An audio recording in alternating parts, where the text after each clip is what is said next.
Kumpiyansa ang House Prosecution Team na makukuha nila ang hatol na conviction sa impeachment trial laban kay Vice President Sara Duterte. Si Mela Les Moras sa detalye. Nasasabik na ang House Prosecution Team sa pag-arangkada ng impeachment trial ni Vice President Sara Duterte. Sa isang liham na ipinadala ni Senate President Francis Escudero kay House Speaker Martin Romualdez, nakasaad na handa ng tanggapin ng Senado ang panel of prosecutors ng Kamara sa June 2. Sa June 3 naman, magko-convene na rin ang Senado bilang impeachment court. Ayon kay Speaker Romualdez, formal na nilang natanggap ang sulat ni SP Escudero at ipapaabot niya ito sa House Prosecutors. Sabi ni San Juan City Lone District Representative Isabel Zamora na isa sa mga miyembro ng House Prosecution Panel, nasa 90% na ang kanilang kahandaan para sa impeachment trial.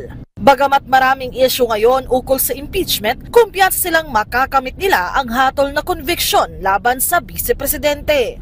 I understand that there appears to be a lot of pro-Duterte senators, but the prosecution is prepared and we have evidence to support the different articles of impeachment. I think it will be difficult to acquit a vice president in view of the numerous pieces of evidence that we have. Kumbaga, yung senators for us, sila yung haharap sa public kapag nag-acquit sila sa dami ng ebidensya na nakalap na namin.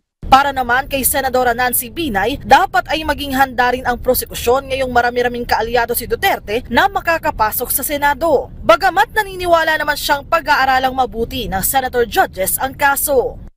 Sa tingin ko, magkakaroon ng malaking impact yun pagdating dun sa bilangan ng numero. At the end of the day, it's a numbers game.